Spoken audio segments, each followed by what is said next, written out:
Telefonuesi e radhës është një nën Jona, e cila do të ndaj me ne një moment shumë të vështirë të jetës së saj, kur djali i saj I vogël po shfaqe disa sjellje shumë atipike për një fëmijë. Në ato momente ai u përball me dhunën ekstreme në kopshtet, ku ajo I ndroi ambient disa herë dhe më pas edhe në shkollë. Bëri shumë tentativa për ta diagnostikuar djalin, sepse ajo filloi të dyshonte që kishte një problematik, por në Shqipëri nuk mori një diagnozë përfundimtare, paçka se dyshimet e psikologes e çonin dhe orientonin drejt ADHD-s. Për më tepër, do doja që historinë ta tregonte vet Liza. Liza, mirëmbrëma. Mirëmbrëma. Me thënë drejten, dhe me thënë nuk di as prej ku me janis, sepse si që dhe ti e përshkruve pak që në fillim që në hapje, sfidat kanë kënë shumë të mëdha dhe problemet kanë kënë pashtu dhe shumë të mëdha. Liza, kur e kuptove ti që djali yt kishte diçka ndryshe, diçka nuk shkonte me të? Ndryshimet e mia të para kanë fillu afërsisht rreth moshës 4 vjeç kur ka qenë djali. Unë e leja shpesh me gjyshërit sepse isha në punë më orare gjata, po ashtu edhe bashkëshorti, kështu që ishim detyruar pak me lanë gjata dhe mas kopshtit, si me thonë, me lanë me gjyshërit. Aty unë fillova të patë djali që ai bate disa vizatime, jo si me thonë normale, të moshës vetë, sepse ishte rreth 4-5 vjeç, po I batet njëjtat vizatime në mënyrë të përsëritur pothuajse për ditë. Të përdor gjithmonë ngjyrat e zeza, ngjyrat e kuqe, që janë pak, domethënë që shprehin më tepër gjendje anksiozë ose depresion. Pak edhe, si me thënë, këto emocionet negative, po thona. Tek puna që kisha rastisht dhe me thënë puna më bani për mu taku me një psikologe dhe me thënë drejten për kuriozitetit sepse unë kisha lexuar shumë gjëna edhe normalisht si çdo prind. Liza, para se të shkojmë tek psikologja, përveç vizatimeve, le të themi disa tipare të tjera në sjellje tek djali, vura re për shembull diçka që ai e manifestonte ndryshe nga fëmijët e tjerë. Në të periudhë djali filloi të kenë pak më agresiv, qoftë edhe me mu ose me familjarët e tjerë. Kishte fillu pak me tregu pak sjellje më agresive, me kenë shumë më tepër emotiv, me çap për gjëra më të vogla. Pra ishte shumë sensitiv ndaj çdo lloj situate. Dhe kjo sjellje erdhi si një ndryshim në këtë periudhë moshore, pra kur ai ishte 4 vjeç? Me thonë drejtën nuk është se ka pas në një ndryshim, si me thonë në jetën tonë të përditshme, në rutinë ose në diçka që me shkaktu këtë ndryshim në sjelljen e tij po ashtu. Edhe për atë arsye unë fillova të dyshu, sepse nuk është se kishte një arsye, po thonë specifike që kishim një ndryshim në regjim, ndryshume I diçka të madhe që fëmijët normalisht mësoni shfaqin ata, do të thonë në mënyrën e vetë shfaqin atë pak kënaqësinë e ndryshimit. Nuk kishim në gjatë tillë në jetën tonë, çdo gjë vazhdoi të si normalisht. Por djali befas ndryshoi. Pra, diçka tek vizatimet, tek sjellja agresive. Ai filloi me ndryshu në këtë aspekt. Ishte tepër emotiv, pra për çdo gjë ishte shumë I nishëm edhe çate shumë shpejt.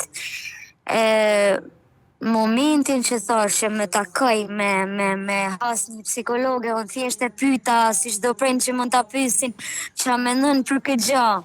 Dhe ja tregova si vizatime dhe si çdo psikolog tjetër më mërmënja do të më thotë të njëjtën gjë që me thonë drejtë nuk është ndonjë gjë më shqetësu, thjesht do të ishte shumë më përshtatshme nëse do të isha në gjendje me taku fëmin, me pas si me thonë një konsult më gjatë me pas se çfarë mund të ketë ndonjë gjë më shqetësuese në sjelljen e tij ashtu si më pyet edhe ti. Pra, ajo do të me ditë pak më tepër se sa pjesën e vizatimeve. Prej aty fillume dhe me thonë të shku me taku psikologen, e kam çu djalin disa herë, jo vetëm një herë, po që në fillim ma jam ka shprej këtë dhe me thonë dyshimin e saj që të ndryshimet, dhe me thonë, kanë ardhur ndoshta për shkak se ai mund të ketë këtë gjë, pra ADHD. Edhe në takimet e më vonshme, po ashtu a përforcu, si me thonë, ky mendim para prak që kishte ajo në lidhje me ADHD-n. Kështu vazhdume dhe me thonë, por për ati momente mrapa më thonë tonë problemet në kopsht kanë ardhur të agravu. Më kam pas ankesat vazhdueshme për djalë, një ditë djali ka tentu me lanë kopshtin për dritares kopshtit. Kanë anku tanë kohën që nuk rrin një vend, është e pa mujtën për me menaxhu me ba mu ullë në karrige, është e pa mujtën me menaxhu Liza, me ba mos me fol. Po, mund të thuj. pyes pak për duke qenë se vizita me psikologën ishte përpara se ju të çoni në kopësht apo jo? Jo, unë e kisha djalin në kopsht, Pra ka qenë përpara para në se sa me kopësht? çu. Para se ta çoni. Dhe në kopësht asnjë nuk e kuptoi që ky fëmijë kishte diçka, që nuk shkonte. Pra kishte diçka që Në e shqetësonte. Në kopsht me thonë drejten, qasja vetme që kam pas në tana institucionet, përfshi edhe kopshtin ku ka kanë djali aktualisht, po thojmë në këtë moment. Vetmet shqetësime kanë kanë që është i pa menaxhueshëm. Pra ne kena vështirë mu marrë vesh me të është fëmijë që nuk na nixon. Kjo ka kanë ankesa e kopshtit. Dhe Do me asnjëri prej tyre thonë, nuk e kuptoi, domethënë nuk kishin fëmijë të tjerë, eksperienca të tjera me fëmijë që kishin një aktivitet më të lartë të energjisë. Me thonë drejten, besoj që jetë njëjtin mendim me mu se fëmijët shifen tonë si molla, ose tonë si portokalla. Kuptoj. Që dhe me thonë, që tek ne në Shqipëri nuk ekziston koncepti fruta, ekziston koncepti ose moll ose portokall. Pra, Nuk lejohet dhe me ndryshe, thonë, ti jesh ndryshe. për ata ishte, dhe me thonë, e vetmja gjë ishte kja. Djali kishte reagime super impulsive në momentin që dikush për shembull e ngacmote. Po. Ai ja kthehte me shtyme ose me të rame, por asnjëherë, si më thonë, nuk kam pas atë ankesën që a quelle i ka ra një fëmijë tjetër, po marrim shembull, po i pas bëj diçka më përpara.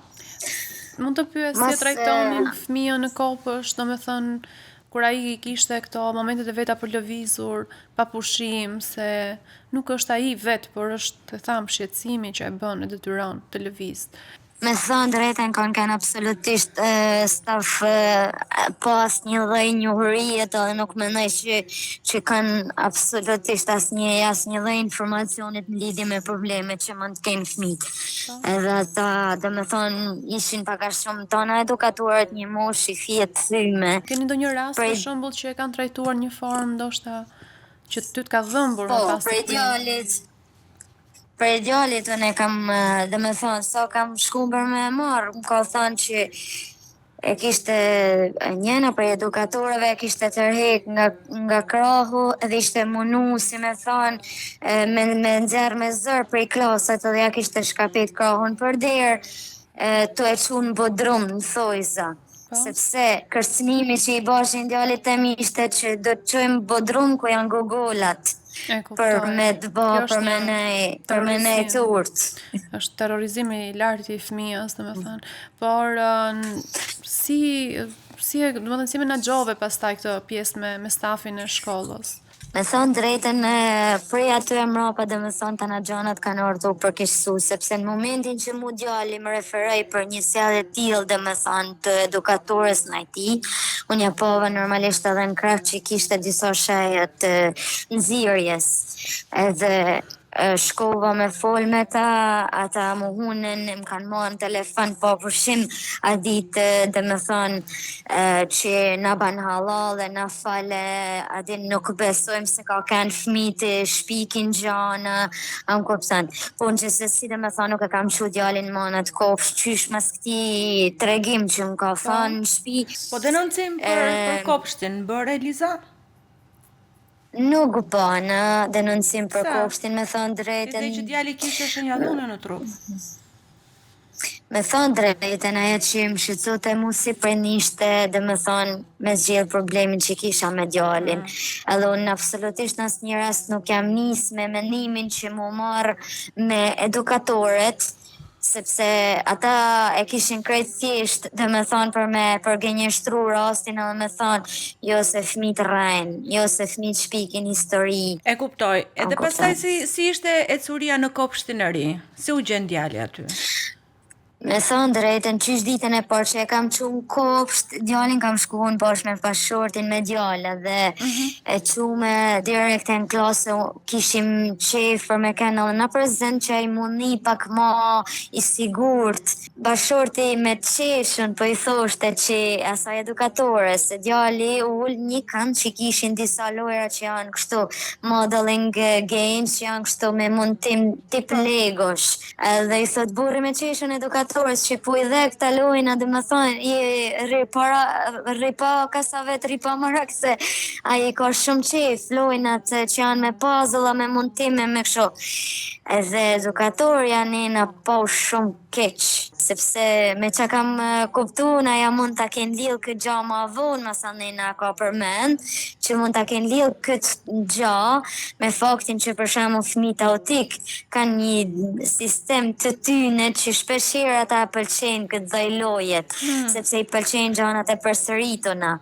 Në momentin që e qumë atje, ditë e para, dine kena pas ankesa të vogla gjana kretë, se me thonë minimale, ma vonë filloj edukatorja me ankesat që nuk rrin një ven, është i pa menagjushëm, është fëmi që s'ka vetë kontrol, është fëmi që nuk pushon kur, nuk flet gjithmonë pa lej, i them mos me Liza, fol. i shihje ti këto shenja, këto sjellje të djalit edhe në shtëpi? Djali ka kanë shumë fëmijë i qetë, tepër i qetë, dhe me thonë, shpeshherë printe mi u tallshin me mua dhe më thoshin nuk e ke pas hak me pas një fëmijë kaq sturt. Ka kënë fëmijë mrekullueshëm në aspektin që ta njerëzit kur kanë nejë me te janë kënaq sepse i ka kënaq tanë, ju ka nejë tanë për bukuri. Por në moshën 4-5 ai filloi komplet me ndru këtë gjë. Dhe me thonë, edhe ne në shtëpi e shifshim se ai nuk ishte më e fëmia që, dhe me thonë, ulte me lujt me ty për shembull dhe po rrite me lujt me ty një atë. Ai filloi të marrë një lojë e lehtë, filloi të marrë një gjë tjetër, i hedhte, i hapse deri në. Dhe me thonë se në këtë periudhë kohet unë kam kanë kontakt me psikologen. Edhe ne të dyja si aja atje në terapi po thojmë. Ashtu edhe në shtëpi u mundoheshim i thonë që kur e kryen një lojë dush mi vu gjanat në vendin e vet, masani me morri diçka tjetër. Pra jo mi hapte tëna, sepse ai nuk ishte më fokus, si me thonë, në një gjatë të caktume, por merrte 100 lojna për e herë dhe nuk ishte më i fokusum, nuk ishte fëmijë që ulte me nej, për shembull në një vend. Ishte gjithkohës edhe në shtëpi në lëvizje, gjithmonë në lëvizje. Liza, mua më vonë përshtypje ky ndryshim i madh që ka bërë djali në moshën 4 vjeçare siç e përshkruan ti, dhe dua të pyes pak Jonën nëse është ky rrugtimi që ndodh me shfaqjen e simptomave të ADHD-s. Në fakt tha dhe pak autizëm. Mund të ketë 2 lloje diagnozash që mund të ndodhë, domethënë tek fëmijët, që mund të ketë autizmin dhe ADHD-n, që është çrregullimi i vëmendjes. Po si është e mundur që një fëmijë i qetë model të shndrohet në një fëmijë problematik? Zakonisht autizmi shfaqet pas moshës 2 vjeçare. Është një regres i procesit zhvillimor të në anës tonë të funksioneve të trurit, pra. Fëmia nëse ka bërë përpara me pjesën e gjuhës, ka filluar të flasi, ka filluar të eci, ka filluar të bëjë disa veprime të moshës që bëhen zakonisht. Dhe që duke normale. Përjeton një regres që nuk i bën më. Pra humbet këtë aftësinë të qenit social me tjerët. Kjo është diçka e pashpjegueshme akoma, domethënë pse ndodh eksaktësisht në këtë pikë të zhvillimit të fëmijës, disa po nxjerrin nda ludim nga se mund të vi, por mbetet e paqartë. Në rastin e autizmit, po në rastin e ADHD-s çfarë ndodh? ADHD-ja, domethënë është prap një energji e lartë që fëmia nuk arrin të ta kontrollojë në trupin e vet. Pra fillon të lëviz, të ketë shpërthim energjie, të ketë një lloj agresioni me moshatarët, me prindin, varet se ku e drejton, me lodrat e veta. Domethënë është diçka e cila me kalimin e moshës për fatin e mirë fillon të bie, sepse gjithmonë edhe i rritur je më në gjendje të menaxhosh, por tek fëmijët është e tillë dhe nëse ndodh që nuk diagnostikohet në kohë, mundet të krijojë një problematik tjetër tek fëmia.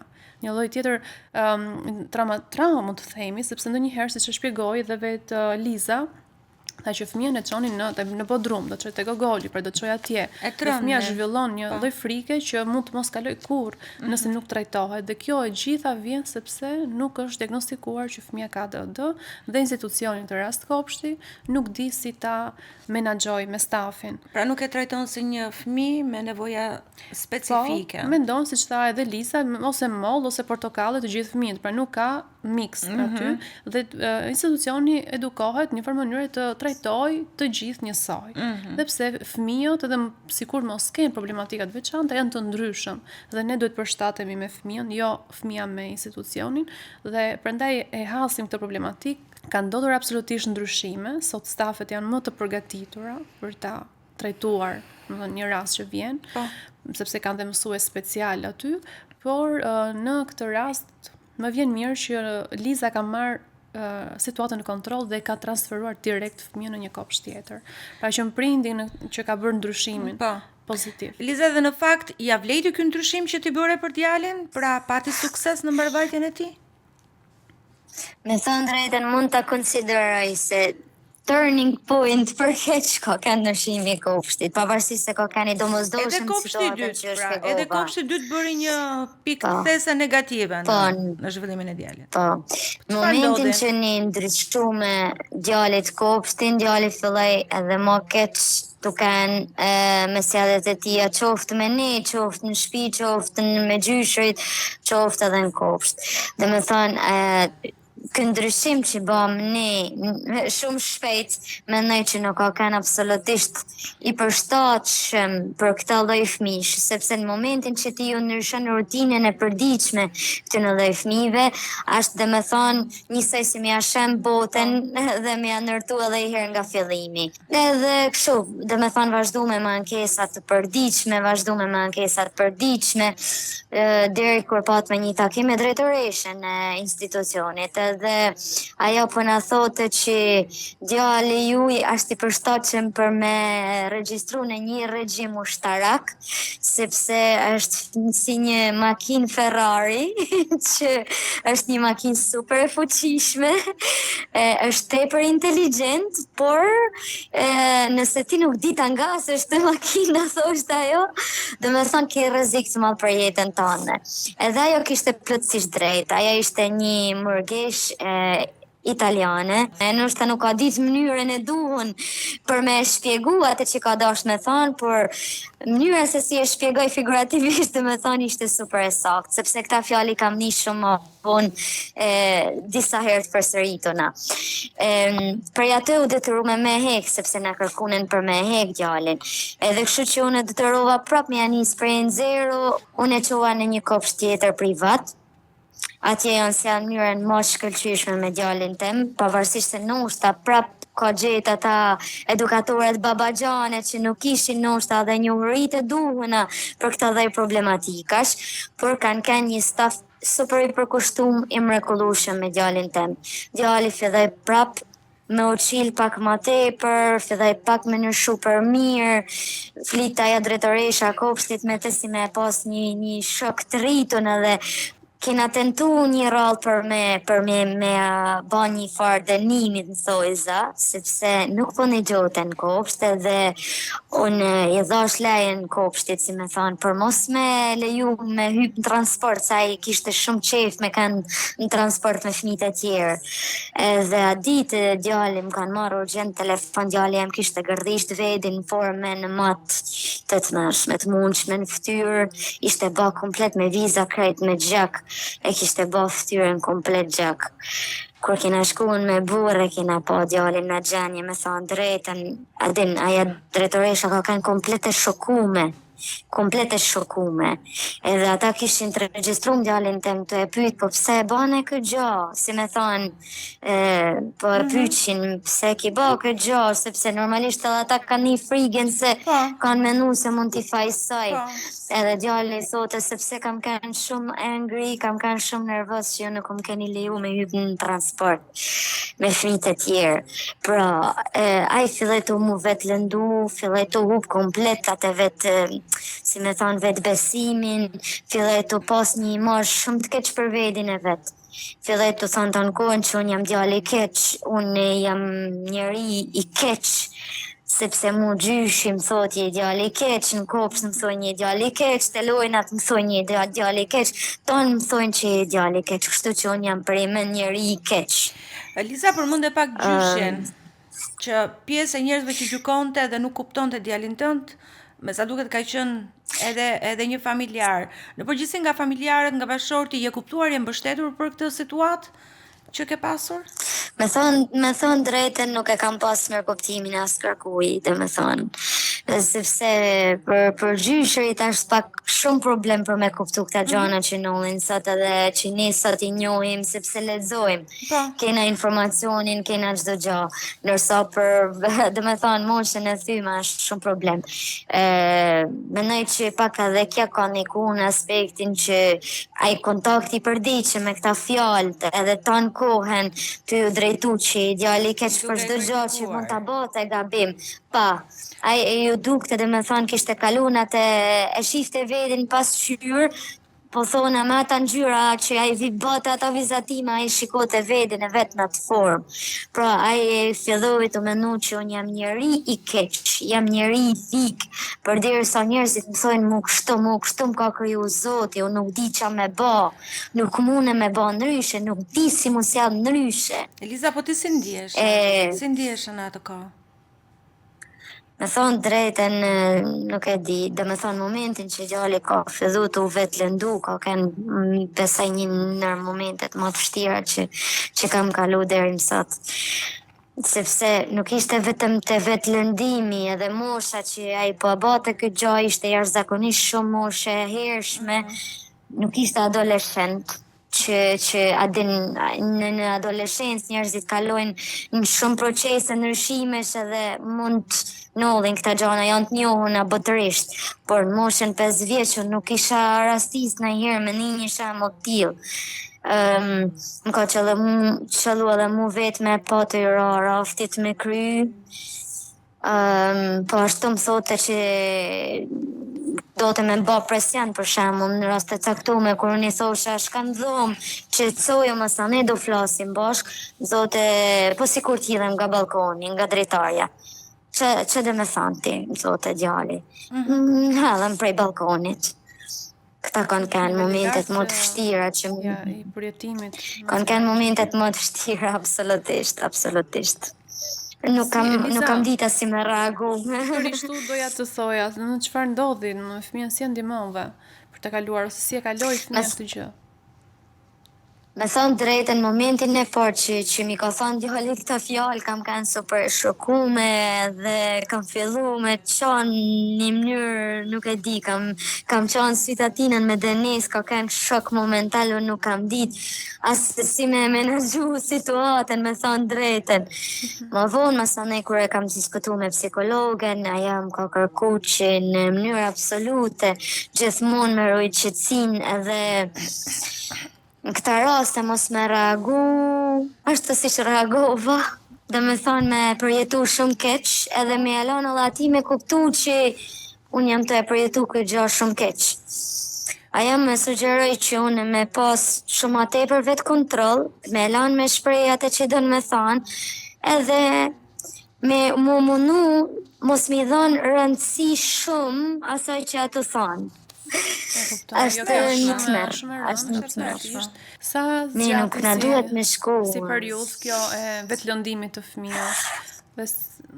Me thonë drejten kanë kënë disa episode po thonë të izolume, nuk mune me thonë që ka nëllë për dit në njërë të vazhdushme, por mund të kënë në deri, dhe me thonë muin e parë që një në qëllaj me bo këtë televizje, dhe me thonë të kopshtit edhe njëherë, ishte kja pjesë masaneja, i fillaj të një shumë mirë në kopshtin e ri.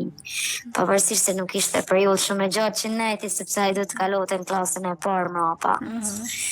Dhe si ishte përballja me klasën e parë? Me thonë drejtën eksperiencë traumatike komplet për te dhe për ne. Akoma më keq se ajo që kishe kaluar? Se sa herë ja ndryshon rutinën? Akoma dhe më keq. Akoma dhe më keq. Në momentin që ne shkollë, dhe me thonë ditën e parë të shkollës që ishim nisë me shku në shkollë, ai po na ankote rrugës më barkut, sepse kishte nga emocionet që kishte për ditën e parë të shkollës. Ditën e parë të shkollës, shkolla kishte organizuar një si tip mini koncertit, le të themi, para shkollës, me disa kërcime, me disa recitime dhe këngë, edhe fëmijët u rreshtunen simas shkollave. Dhe me thonë, si mas gjatësis, hypen në për shkolla. Djalit temi që dhej me hyp dikun në shkollën e dytë.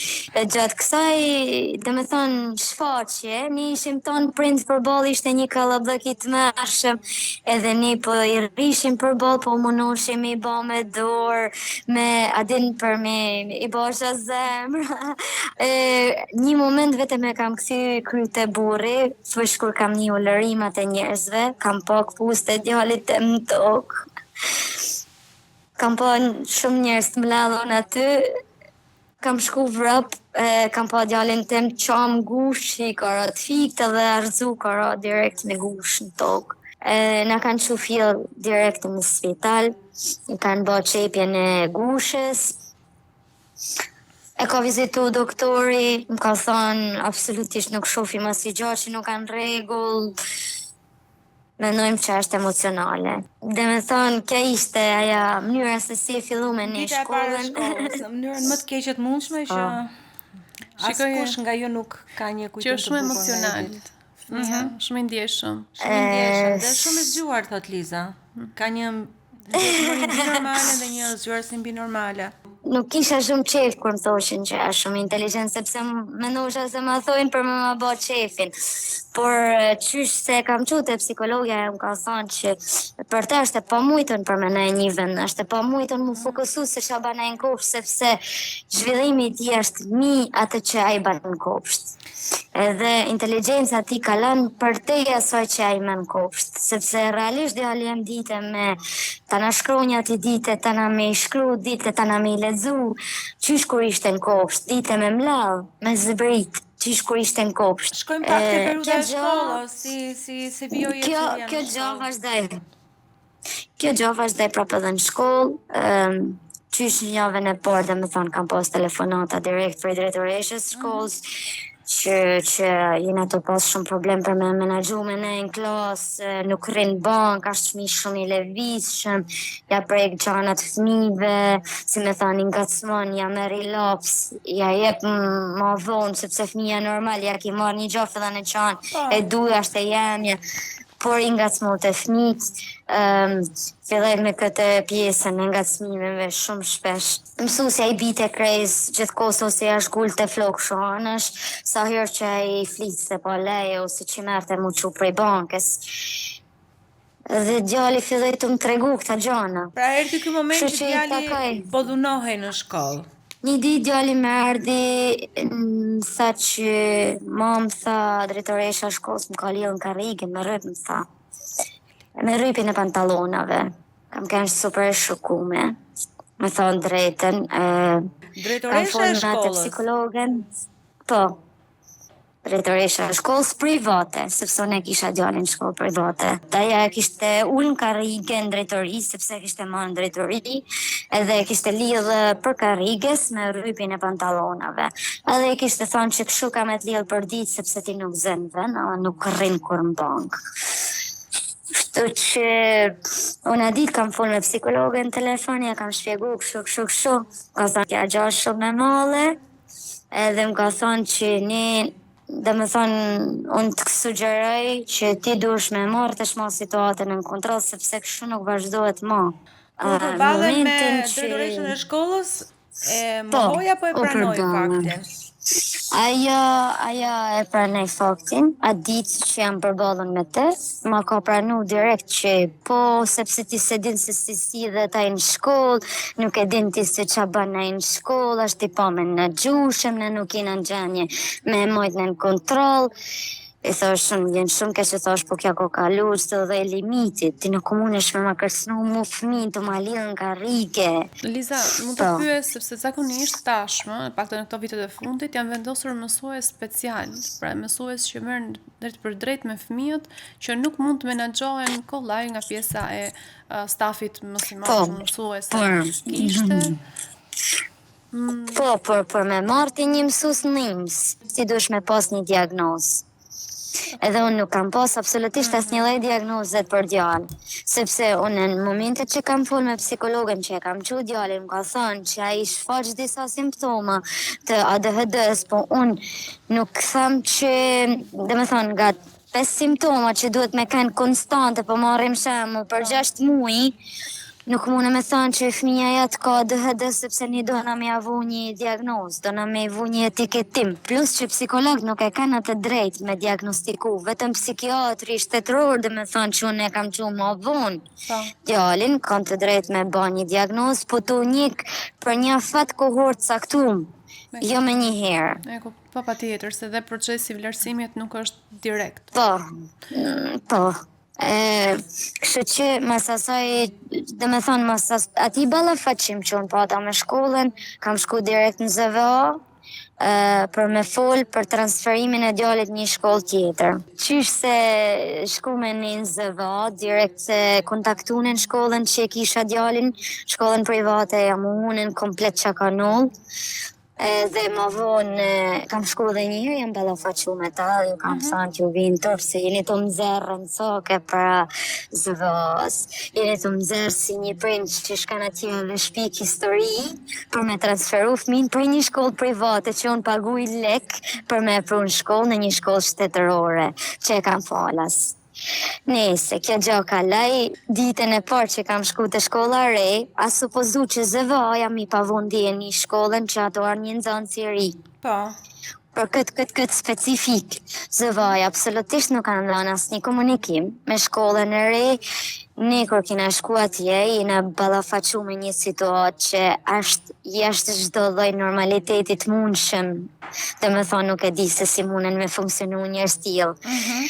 Më kanë fillu të mullërit në sy djalit, më kanë fillu të mullërit si drejtoresha, si nën drejtoresha. Ky fëmi ka një problem, pra ne jeto e pru në këtë shkollë. Qa problemit ka ky fëmi, mullërit që mi shte qull në drejtoresha në kam, unë isha ullën karrige, me erdhin ftyrë. Thuj maj, nuk ashtë në i gjanë, thuj, fëmija jem ka i këtë problem. Thuj maj, zoj, nuk ke nevoj me rrejt, për qa ke pru në këtë shkollë. Me thonë, E gjitha kjo në pranit të djalit. Po, në pranit djalit. Nga ju vinte ky mlef, ky shpërthim autoriteteve të shkollës ku ti doje të regjistroje djalin? Pra kishin një të dhënë ata, kishin një informacion që ky fëmijë kishte probleme? Se vetëm transferimi nuk është argument. Po, por të pas parasysh që thash më përpara, faktin që ti të transferu fëmin tanë për një shkollë private, një shkollë shtetërore, këtu ka një problem. Edhe para, edhe dyta, mësusja parë që kishte djali jem shkollën private, kishte shku të kja shkollë me lorë mësim. Edhe aja kishte thënë normalisht problematika që ka pa aja të djali jem. E qartë. Kam dalë për asaj zyrë të qame dhe nes, nuk kam dit as ku me fut kryt ma. Pra për ty një tjetër historie përsëritur. Djali duhet avanconte në edukim, ndërkohë që vazhdimisht faqeshin pengesa pas pengesash. Çfarë bëre më pas? Përplasu ndyrë. Me thonë drejtën mas asoj, jam detyru me ditë tona me shku prap në ZVA, me po fund orë për ikje, me taku drejtoreshën direkt atje, dherë që dhe me thonë u bëhe mujtë në transferimi djalit në shkollën e muzikës. Momentin që e kam që atje, mësusi që kishte mi bë testimin, dhe me thonë, ashtë shoku, sepse më tha mu kë fëmi ka dhe me thonë, ka një vesh inteligent. Edhe kështu që fëmija djali u regjistru për muzikë, edhe aty filloj më thani edhe urt me pianon. Mësuset e pianos me thonë drejtën janë mundu dhe kanë bë maksimumin për të janë sjellë njërën ma perfekte të mundshme. Fillunen edhe i hirë çdo gjë prej zero. Mësusja mu merte për ditë, drejtori filloi të më kërcnu me hek djalin prej shkollet. Të më kërcnu kështu 100% haptas, tërë shkret. që ti ke me çu djalin, njështu se e ki pru, ke me hek prej kësaj shkolle dhe nuk më interesan hiq se çka ke me ballë me ke ki folë dhe se e ke zgjidhur me pru këtu, po ke për ta hek. Jona, Dhe me thonë, a është i drejtë gjithë ky reagim? Absolutisht, ja. Një prind që ka një fëmijë me një problematik të veçantë, pikë së pari është gjithë vështirësia që duhet përballet vetë. Mendoje pak mos ketë mbështetjen as të vendeve ku supozohet që një fëmijë të bëhet pjesë, sepse quhet gjithë përfshirjet, përfshihen të gjithë. Po. Edhe ata që kanë problematika të veçanta. Edhe prandaj këtu fillon një tjetër gjë e padrejtë kundrejt prindit. Pra nuk është faji prindit që fëmia ka këtë çështje, dhe shteti ka në dispozicion shumë mjete për të ndihmuar. Dhe një prej tyre është edhe shkolla, ku janë gjithë nxënësit, sepse nuk mund të veçojnë në shkolla të ndryshme, sepse ka edhe spektrum, pra ka spektru të ndryshme të një shqetësimi, edhe një fëmijë e ka të nevojshme socializimin, të qenë në kontakt me fëmijë të tjerë, i shërben zhvillimit të tij. Dhe duke aneksuar, duke përjashtuar, duke i folur në këtë lloj mënyre, edhe në sy të fëmijës, siç ka ndodhur, fëmia nuk është se nuk kupton, siç shumica e njerëzve mendojnë, pra nuk përthith edhe ai vet. Patjetër. Edhe prindi vet ngarkohet, edhe fëmia. Shteti ka të gjitha mjetet për t'i pranuar të gjithë në këto institucione. Shumë agresivitet, jo vetëm mungesë pranimi, Ata nuk duan probleme, unë e kuptoj. Shprehur në ekstrem. Po, kjo nuk është e Mos e drejtë. pranuar këtë fëmijë. Ne kuptojmë që mësuesit kanë shumë ngarkesë, kanë absolutisht, nuk prandaj janë vendosur ta mësuesit e veçantë që merren me fëmijët gjatë orës së zhvillimit, që t'i ndihmojnë. Por ti nuk mund të reagosh në këtë lloj forme, sepse shkakton një Imagjino se shqetësim. çfarë i mbivendoset një fëmijë përveç faktit që ai ka disa specifika dhe ndoshta arrin të ndihet ndryshe, përballur pastaj me gjithë këto situata kaq ekstreme. Liza, bëhet fjalë gjithmonë për periudhën e klasës së parë të djalit tënd, po, apo jo? vetëm Pra, për të gjitha klasën e këto parë. peripeci në Vetëm për klasën e parë. Tani jemi kurioz të dim djali vijoi të qëndrojë në shkollën e muzikës apo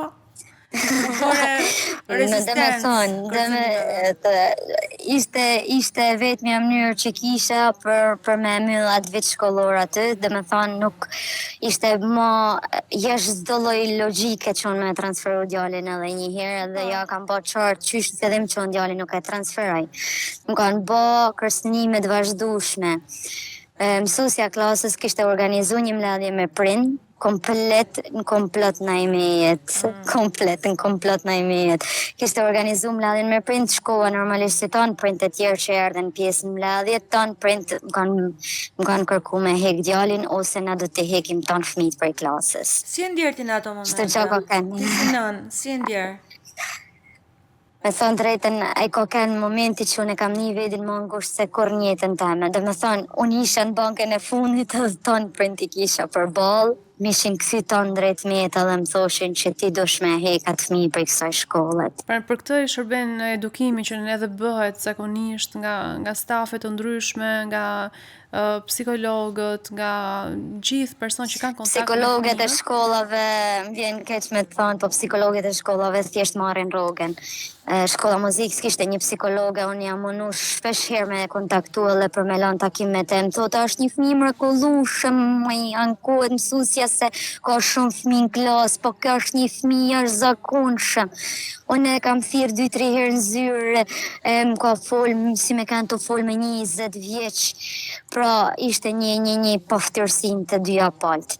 Në këtë mbledhje që organizuam më kërku mu me largu djalin prej tonë prindve, ka kanë edhe psikologja aty, edhe kanë bërë çdo gjë tonë prind me firmos. Peripeci që ka kalu djali më nuk po flas për ne si prind, po për një fëmijë në atë moshë është jashtë çdo lloj logjiket, është jashtë çdo lloj normales, nuk e di me shpjegu. Djalit e mi kanë shkruajt emrin në klasë parë, kanë shkruajt emrin deri të banjos, edhe kanë shkruajt një fjalë të pistë, bashkan gjitën. Edhe në momentin që mu ma ka thënë djali këtë gjë në shtëpi, një fëmijë në 6 vjeç, am kupton. Kur ma ka thënë djali këtë gjë në shtëpi, unë kam kontaktu mësuesen. Edhe më ka thënë nuk është hiç përgjegjësia jemja se ç'a shkojnë fëmijët në derën e banjos. Je duke rrëfyer një kalvar kaq të gjatë vuajtjesh, edhe pengesa, sfidash, vështirësish, dhimbje që ti ke kaluar, por nuk po dëgjojmë ende për bashkëshortin tënd. Sa i përfshirë ai në këtë situatë? A të ka mbështetur, a e ka kuptuar ai situatën e djalit? Me thënë drejtën, në fillim ka qenë shumë e vështirë, sepse unë gjithmonë u përballsha si prej familjes teme, si prej bashkëshortit, si prej çdo njeriut me cilin unë rrisha, më thoshin, është një gjë krejt normale, ton fëmijët janë kështu, ti egzageron gjanat, burri më thotë shpesh ti llaston, ti ja plotson tana, ti flet shumë me te, ti ja shpjegon çdo gjë, nuk kanë rregull për moshën e vet, më ja shpjegu çdo gjë. Pra gjithmonë isha unë fajtorja, për çdo lloj situata isha unë Dhe në të gjitha fajtorja. këto situata, ti përballesh e vetme, pra përballë drejtorisë, zyrës vendore arsimore, U përballsha, po them, po themi ndoshta gjithë në lukunin të prindërve. isha vetëm. Edhe shpeshherë mendoshja se ndoshta jam unë gabim me të tjerët janë rregull.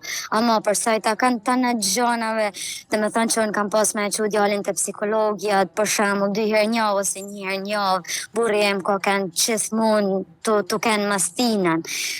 Domethënë çdo lloj vendimit që kena diskutu, qoftë për ndryshimet e kopshtit, qoftë për shkollën, për çdo gjë që kena diskutu, kena kanë të dy dakord. Ama shpeshherë e shifra sikur ishte më tepër tu e bë këtë gjë vetëm sepse do të më thonë mu ke në rregull, ti mendon kështu atëherë po e bëjmë kështu. Jo sepse besote që realisht ka një diçka. Domethënë të sjellja e djalit që nuk është në rregull. Pra që ato na kriju tanta shqetësime, tanta probleme. Se pranonte do thuash. Ose ishte kja që ai mund ta ditë shumë mirë, domethënë edhe mund ta kuptonte shumë mirë, po nuk do të më pranu vedit. Mendoj se ka kanë më shumë kja e dyta. Ke fëmijë të tjerë apo është vetëm djalë? Ja, vetëm këtë gjallë kam. Vetëm këtë gjallë. Në shikoj që je munduar shumë, domethënë nga institucion, përballja me gjithto është jashtëzakonshme. Ke filluar dhe ta jesh pak kontakt me fëmijën, se si ti mund ta ndihmosh, duke ja përforcuar pak ato aftësitë që ai shfaqte, qoftë në ndjesi, qoftë në ndihmë kur kishte agresion, qoftë për të bindur njerëzit që është fëmijë, pra pranojeni. Pra është goxha do thoja Ka kanë vetë një zgjidhje, ka kanë vetë një zgjidhje që kam pas, ose më dorëzu ose më luftu, një në dysh. Po në këta situata ti nuk e ke opsionin për më dorëzu. Je gjithmonë vetëm për me bë ç't munesh me bë gjithçka çka munesh, me provu gjithçka çka munesh, vetëm për me ja dal, asaj që ke vu qëllim vetit. Për mu prioritet ka kanë qetësia emocionale edhe dhe me thonë aja siguria emocionale që djali jem për me kanë rregull emocionalisht, me kanë një person që mos me pasat vetë besim aq dopt edhe mos me pasat vetë imazh, si me thonë, aq të keq për vedin, sepse ton të tjerat për mu ishin zero. Për mu kishte më shumë rëndësi fakti që një fëmijë 5 vjeç, 6 vjeç me të thonë, nuk du me jetu ma. Për mu që ishte dhe me thonë fundi i çdo gjës.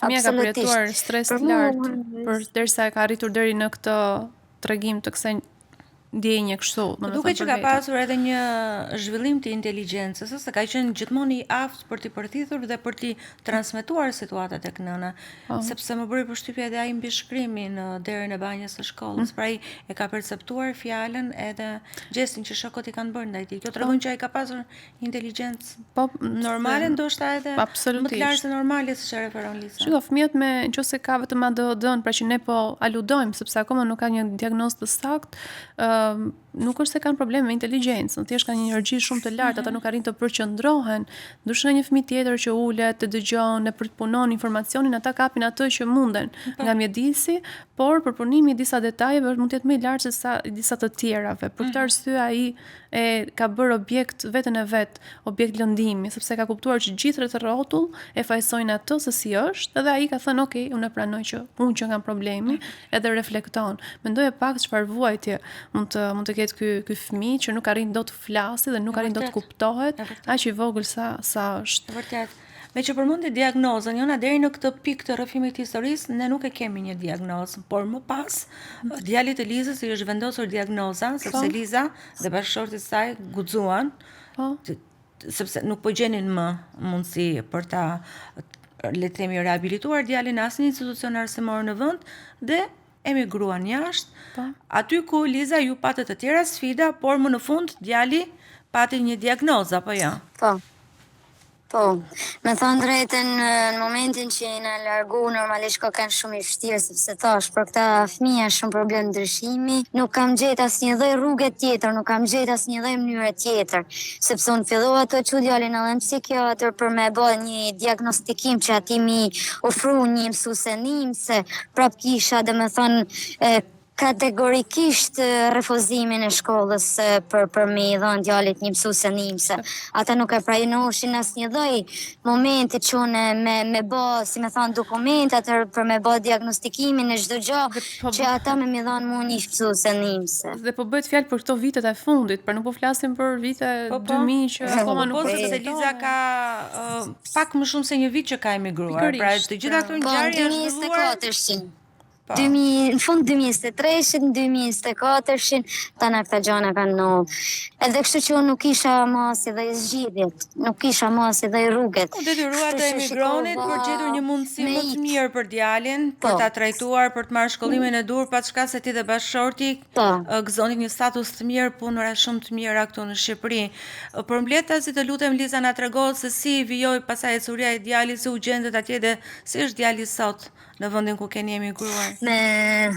Me thonë drejtën, qysh fillim dhe me thonë që kam regjistru djalin në shkollë, kena pas edhe kam prit që me marrë telefonatat e zakonshme të ankesave. Ndodhi? Telefonata ka ndodhë mas 2 ditë në shkollë. Kështu që, dhe me thonë, ardi shumë shpejt, edhe që në bisedën e parë që kam pas me drejtoreshën e shkollës, unë ja kam shpjegu që kështu, dhe me thonë shkurtimisht, ne dyshojmë që ai mund të ketë ADHD, edhe kjo mund tjetë arsyeja që ai nuk rrin një vend. Ashtë e pa mujtën për atë për me nejnë bank për 6 orë, 7 orë, pa lëviz. Edhe je kam shpjegu, me thonë drejtën, edhe këtu kanë fillu problemet edhe një herë për nxjerrë, sepse mu fillunin të mja reduktorin e shkollës, me ashin çdo ditë për ankesa, më thoshin një ditë hajde mere ma herë, sepse nuk është të një gjumë mësuesen, një ditë i kishte dalë nga klasa pa leje, një ditë tjetër, si me thonë, nuk ka një gjumë me hinë klasë, ka dash me ne jashtë në bërë, pra këto sfidat e qëndrimit. Të njëjtat problematika, po ndryshe nga institucionet në Shqipëri, shkolla aty jashtë, ku ju jetoni, i reduktoi orarin, por situata dune nuk e pasur, besoj. Absolutisht ja. Shkolla filloi me reduktu orarin, sepse shkolla, qysh në momentin që unë pata telefonatën me drejtoreshën, aja dhe me thonë, kishte fillu për me bë dokumentat e duhun nga ana shkollës edhe me hartu raportet edhe çdo gjë tjetër për djalin tem që me i referu për shembull që janë qendrat e shëndetit mendor edhe institucionet e tjera përkohëse që merren mësanenën me këtë çështje. Ndryshe nga çfarë kishte ndodhur në Shqipëri, të paktën aty ka pasur një ndërgjegjësim nga shkolla. Po tjetër që po. Dhe edhe ata dhe me thonë fillunin me reduktu orarin sepse ishte një gjë e domosdoshme. Por mi u tregu edhe institucioneve tjera që ky fëmijë realisht ka nevojë për ndihmë. Pra, nuk është se ne mund ta marrim me zor 6 orë, 7 orë mësim. Ata ja reduktuan deri 11 një herë, mësane ja reduktuan deri 10:30. Ditë tjetër morën telefon me shku me 10. Qyshin të deri 10 dhe me thonë vetëm 2 orë mësim. Aty me thonë drejtën e hupa pak edhe u bana shumë nervoz. Dhe kam shku bashkë me bashkëshortin atë ditë, kam taku drejtoreshën e shkollës, kam fol gjatë me të dhe ja kam shpjegu të në gjanat, si që ja kam shpjegu ju sante, ja kam shpjegu kretë situatat cilat djali jem ka kalu. Në atë moment, dhe me thonë, më si që ja kam shpjegu çdo gjë, drejtoresha më ka thonë që ose deri sot ki kanë vetëm, për i sot e mropëm ki mund. Edhe aja, atë fjallë që e tha, atë fjallë e bani realitet. Për në ati moment e mrapa çdo gjë ka ndryshu. Liza, aja ka bërë gjithçka që ka pas mundësi dhe me thonë për me... Kam një pyetje të fundit, pjesën e djalit të shikon ndryshim? Po, dhe me thonë, vitin e parë dhe që kena artu ko kanë shumë i stresum, nuk ka dash me shku shkollë shumë, dhe me thonë ishte i mërzitun. Nërsa këtë vit kur ka fillu shkolla, me zi ka shpejt me fillu shkolla, dhe plus ashtë shumë më ndryshë në shkolla, shumë më fëmi qeshun, është shumë më social, ka shumë shok edhe shoqe, është fëmi si me thonë, te për social dhe i nishëm në energjisë njerëzve. Ndjen mirë. Kja me në që ka një mushën dhe me thonë këtë pjesë. Absolutisht. Por normalisht kja gjak ardhe dhe me faktin që djali jem në qeshor, dhe me thonë muin e fundit po themi, në fund të majet në qeshor ka marrë një mësusenim se mas çdo procedurë që u bë shumë shpejt për diagnostikimin e tinën, edhe aja është diagnostiku me ADHD edhe ODD. Kështu që mas kësaj pjesë, dhe me thonë, momentin që mori mësuesim se djali e më shumë më ndryshe në shkollë, absolutisht. E shikon edhe më të qetë tani, pra e reflektohet ndryshimi në sjelljet e në shtëpi. Është shumë më e qetë, pavarësisht se i kena edhe në shtëpi normalisht njëjtat sfida me qëndrimin në një vend me detyrat e shtëpisë. Unë jam detyruar me blej karrige lëvizje sepse ndryshe është kot për me ul në karrige. Është sfidë e përditshme realisht, edhe unë besoj që nuk jam vetëm unë, dhe me thënë këtë situatë me fëmijët, edhe është shumë problem për këta fëmijë për me i bë më ujë, qoftë edhe me hangër buk 5 minuta. Pa diskutim, por tashmë ti, bashorti yt, edhe gjithë bota që ishte kundër, e ka një diagnozë, e di që djali yt ka disa nevoja dhe specifika ndryshe, dhe ke kaluar shumë sfida, shumë vështirësi.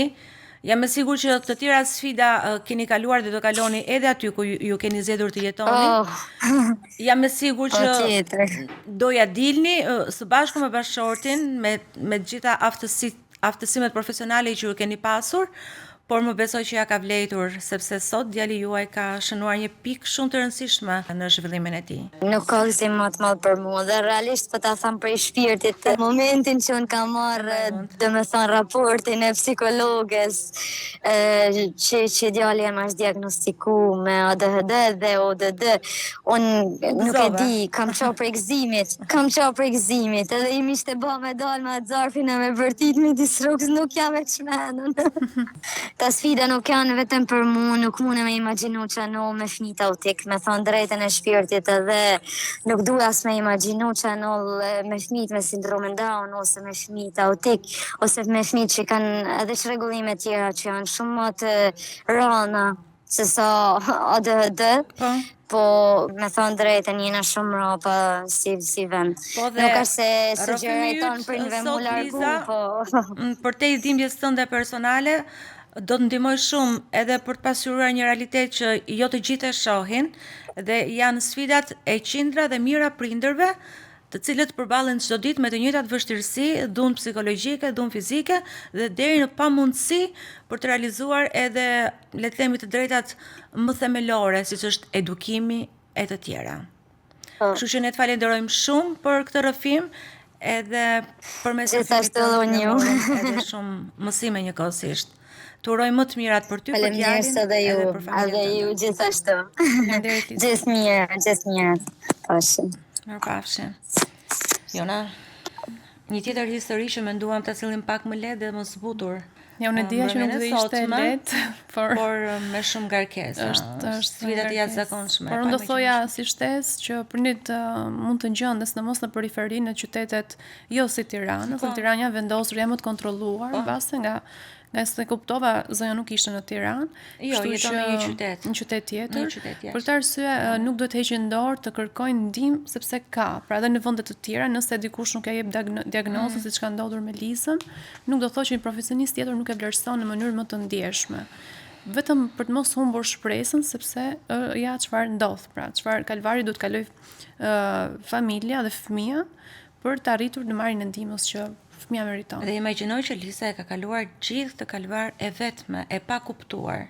E vetme përballë gjithë botës. Me një fëmijë me kaq vështirësime dhe me specifika kaq problematike. Po, akoma dhe më sfiduese. Jona, kishim një natë vërtet shumë të gjatë sot me 3 rrëfime shumë të forta, që besoj kemi ndihmuar edhe raste të cilët kanë ardhur dhe na kanë besuar historitë e tyre, por që besoj përmes këtyre historive janë marrë edhe shumë mësime. Absolutisht. Shumë faleminderit. Për mua ishte shumë kënaqësi ta përjetoja këtë eksperiencë me ty përpara kamerave këtë herë. Edhe për mua. Të falenderoj edhe një herë dhe ne do të rishihemi bashk në sezonin e ri me seancën e parë, me ndryshime të reja, të cilat do të prekin edhe formën, por edhe përmbajtjen e programit.